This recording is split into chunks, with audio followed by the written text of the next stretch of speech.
Salut à tous, c'est Touffe Mystère pour AV Histoire. Si je vous dis civilisation de l'Antiquité, vous allez sûrement me répondre l'Empire romain, Carthage, les Égyptiens, les Grecs, les Séleucides, enfin bref, on a plein de choses qui nous viennent à l'esprit. Mais moi aujourd'hui, j'ai décidé de vous parler d'un royaume qui est beaucoup moins connu, le royaume du Pont. Et pourtant, vous allez voir qu'il n'est pas moins intéressant à étudier. Pour cela, direction l'Asie mineure, donc la Turquie actuelle. Nous sommes dans une région sauvage, assez montagneuse et très boisée, au nord de la Turquie, sur les côtes de la mer Noire. À l'est, on a une zone peu peuplée, mais très riche en minerais. À l'ouest, une zone plus riche et cultivable. Peuplé initialement de Kaskéens, des pirates de la mer Noire, le pont était surtout composé de populations persanes et iraniennes. Cependant, on voit s'élever sur la côte des colonies grecques, notamment à partir du 6e siècle avant Jésus-Christ, comme Sinope, sa future capitale. Pendant très longtemps, le pont n'était pas vraiment important. Ce n'était qu'une petite satrapie dans un immense empire perse. Puis, après la conquête de celui que vous connaissez bien, notre ami Alexandre le Grand, le pont ne restait qu'une petite province au milieu d'une entité bien plus puissante qu'elle. C'est peu après la chute de l'empire d'Alexandre qu'un certain Mithridate, le premier d'une longue lignée, vous allez le voir, intervient. Il va devenir le premier roi du pont en libérant la région de l'emprise du fragile et naissant empire séleucide. Tout ça au cours de longues guerres plutôt mal connues aujourd'hui. Il va alors créer un royaume plutôt prospère, basé sur un territoire relativement développé. Il va nouer des alliances défensives avec de puissantes cités voisines pour se protéger de ses anciens maîtres séleucides. Et il va faire construire une marine puissante qui régnera en mer Noire et propulser le royaume du pont en une véritable thalassocratie.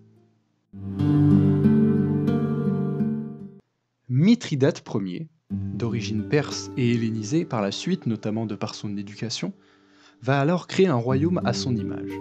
Il va mélanger tradition grecque et perse, ce qui tient parfaitement compte alors des réalités géographiques et sociétales de son pays.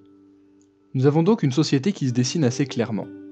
Une oligarchie grecque ou hellénisée gouverne des habitants d'origine kaskéenne, caucasienne ou perse en général.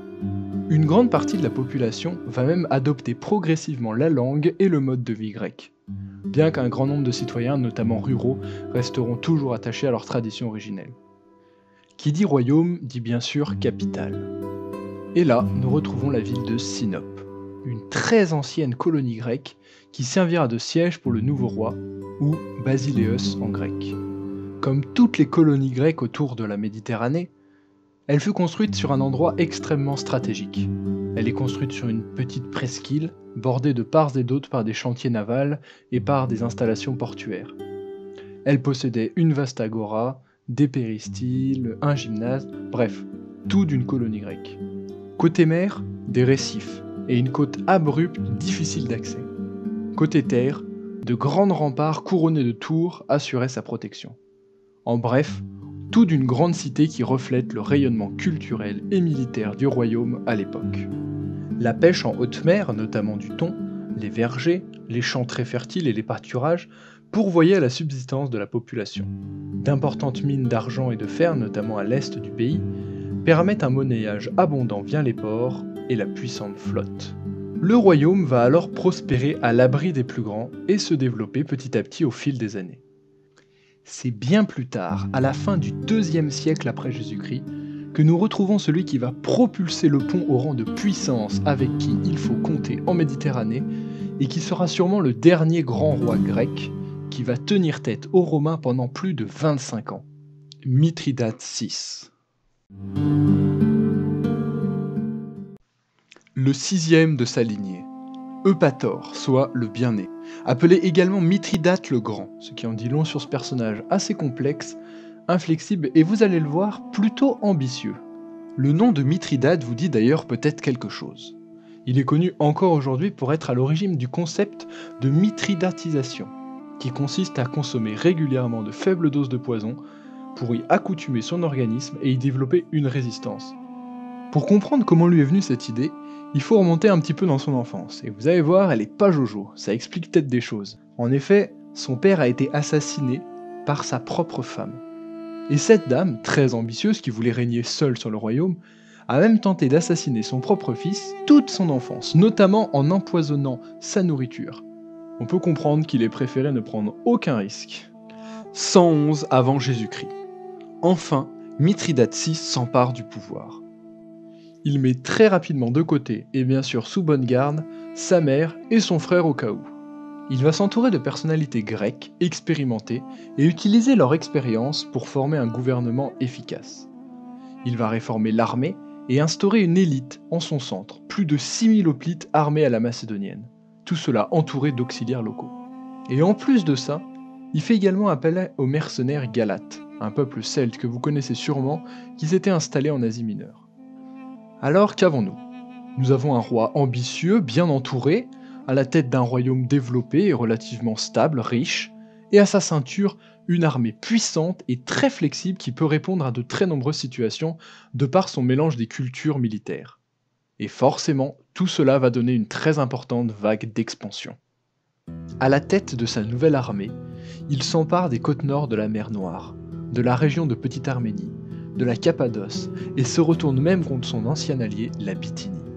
Il implante alors plusieurs forteresses et garnisons pour défendre ses nouvelles conquêtes.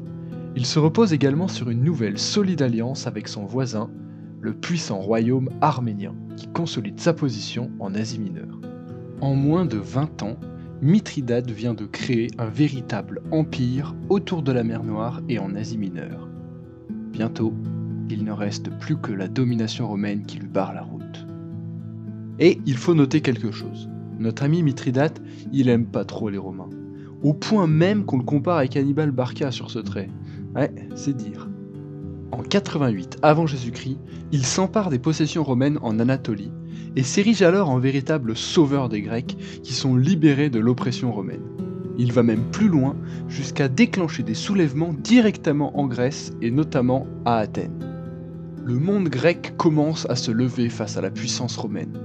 C'en est trop pour Rome, qui envoie ses légions reprendre Athènes et vaincre les armées du Pont une à une, l'obligeant à abandonner ses conquêtes en Asie mineure. Quelques années plus tard, il retentera sa chance lors d'une deuxième et même d'une troisième guerre mithridatique. Mais la supériorité militaire de Rome, la qualité de ses généraux comme Sylla, Lucullus ou même Pompée, mais aussi l'épuisement des ressources en or, en hommes et en ravitaillement de son royaume ont eu raison de ses ambitions. Le Pont est finalement vaincu par Pompée et en grande partie annexé à Rome. C'est ainsi que se termine l'épopée d'un roi, le dernier grand roi du monde grec, celui qui a tenu tête à la République romaine et ce pendant plus de 25 ans, avant d'observer, impuissant, son fils prendre le pouvoir.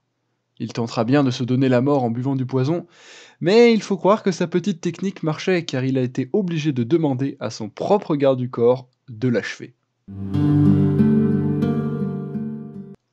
En 47 avant Jésus-Christ, Pharnace II, fils de notre regretté Mithridate, est donc le nouveau roi de ce qu'il reste du royaume du Pont. Mais les chats ne font pas des chiens. Lui aussi, il haït Rome, et il profite de la guerre civile qui sévit dans tout le monde méditerranéen pour tenter une dernière rébellion. Au départ, c'est une réussite. Il bat notamment les Romains à Nicosie. Malheureusement pour lui, un certain César va venir se mêler de ses affaires, et il va battre ce qu'il reste de l'armée pontique à la bataille de Zéla, à la suite de laquelle il va notamment donner sa célèbre maxime Veni, Vidi, Vici. Le Pont est alors définitivement annexé par Rome et deviendra une simple province relativement prospère par la suite. Et voilà, nous en avons fini sur la présentation de ce royaume qui, à mon sens, est très intéressant à étudier de par sa multiculturalité. Et il faut quand même le noter, le dernier grand royaume grec qui a tenu tête aux Romains. Je pensais d'ailleurs peut-être faire une vidéo totalement centrée sur l'aspect militaire du Pont. L'armée pontique, ses ficelles, sa constitution, et aussi, pourquoi pas, sur le déroulement des guerres mithridatiques, de la rébellion de Pharnace II, des batailles de Zéla, avoir peut-être plus un aspect militaire avec l'étude des plans de bataille et des armées.